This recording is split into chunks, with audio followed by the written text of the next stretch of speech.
Picture a paradise of emerald islands where the scent of spices filled the air and ancient kingdoms thrived in harmony with the sea. For over 3 centuries, Indonesia, an archipelago of over 17,000 islands, became the stage for one of history's most gripping colonial dramas. The Dutch, driven by a hunger for spices and global power, wove a tale of trade, exploitation, and cultural upheaval that shaped the region's destiny. Welcome to Sands of History, where we unearth the stories that built our world. If you love diving into the past with us, don't forget to like, share, and subscribe, and consider supporting our journey by checking out the financial contribution links in the description below. The dawn of Dutch ambition. The spice trade beckons. The story of Indonesia's colonization kicks off in the late 16th century, when European powers, chasing wealth and influence, turned their eyes to the archipelago's treasures. Indonesia, then a vibrant mosaic of kingdoms like Srivijaya and Majapahit, was the world's spice capital, producing nutmeg, cloves, and pepper goods worth more than gold in Europe. The Portuguese arrived first in 1511, setting up trading posts in the Moluccas, but their grip was shallow, focused on commerce rather than control. In 1596, Dutch explorer Cornelis de Houtman landed in Banten, ushering in a far more aggressive era. By 1602, the Dutch East India Company, VOC, was born, a powerhouse with the authority to trade, wage war, and govern. Unlike the Portuguese, the Dutch craved dominance, not just deals. They used brutal tactics, including wiping out entire communities to secure the nutmeg trade. Under leaders like Jan Pieterszoon Cohen, they burned villages, enslaved locals, and exiled survivors to lock down their monopoly. The Dutch set up Batavia, now Jakarta, in 1619, turning the port of Jayakarta into a fortified colonial hub that echoed Amsterdam. This was the launchpad for their campaign to control the spice trade, which filled Dutch coffers while draining local communities. By the mid-17th century, they had spread their influence across Java, Sumatra, and the Moluccas, often playing local kingdoms like Mataram against each other to tighten their grip. The cultivation system. Exploitation by design. By 1800, the VOC had crumbled under corruption and debt, and the Dutch government took direct control of the East Indies. The Napoleonic Wars briefly shook things up, with the British running Java from 1811 to 1816 under Thomas Stamford Raffles, who tried some land reforms. But the Dutch came back in 1816, determined to turn the colony into a cash machine. In the 1830s, they rolled out the cultuurstelsel, or cultivation system, a ruthless policy that defined colonial greed. Javanese peasants were forced to dedicate 20% of their land, or 60 days of labor each year, to growing cash crops like sugar, coffee, and indigo for export. Run by Dutch officials and Javanese aristocrats, the system poured wealth into the Netherlands, nearly a third of the Dutch state's income at its peak. The cost was horrific. Thousands died building projects like the Great Post Road, a 1,000-kilometer beast finished in just 1 year under Governor-General Herman Willem Daendels. On plantations, especially in Sumatra's Delhi region, Chinese and Javanese workers faced near slavery, enduring beatings, starvation wages, and brutal conditions. The Dutch spun their rule as a civilizing mission, claiming to uplift backward Indonesians, but this was just a cover for exploitation. They lived in privileged enclaves, worlds apart from the locals they deemed inferior. Resistance and the seeds of nationalism. Indonesians didn't sit quietly. Resistance flared early and often, though it was scattered. The Java War of 1825–1830, led by Prince Diponegoro, was a massive revolt sparked by land grabs and cultural insults.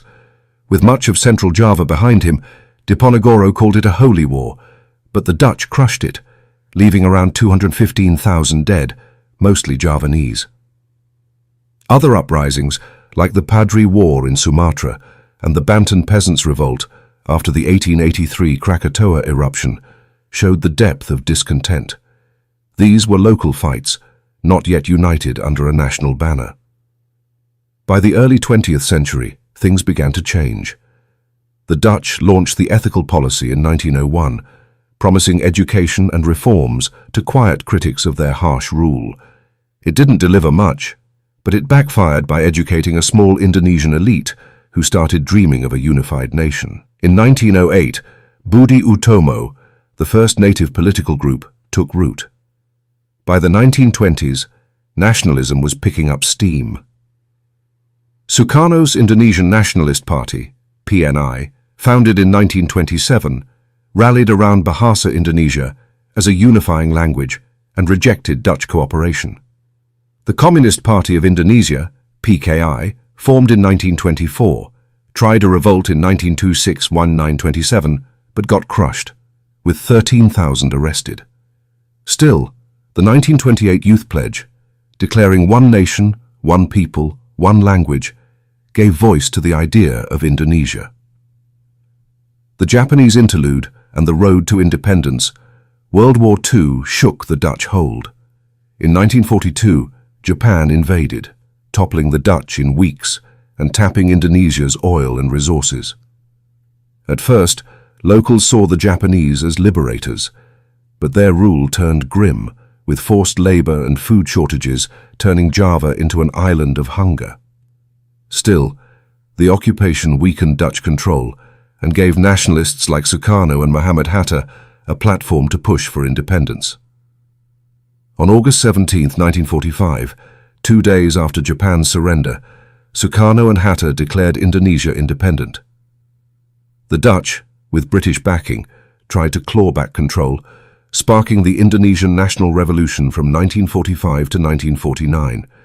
It was a messy fight: guerrilla battles, negotiations, and internal rifts between communists, Islamists, and nationalists. A 1948 UN-mediated agreement favored the Dutch, but rallied global support for Indonesia. By December 27, 1949, the Dutch gave in, recognizing Indonesian sovereignty under a federal structure. On August 17, 1950, Sukarno declared a unitary Republic of Indonesia, dismantling the federal setup. The new nation faced a rough road: poverty, a broken economy, and regional tensions rooted in centuries of colonial meddling.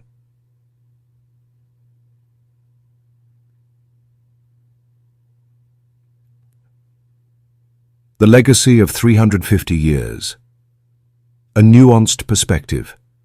The idea of 350 years of Dutch rule, a staple of nationalist stories, simplifies a complex history.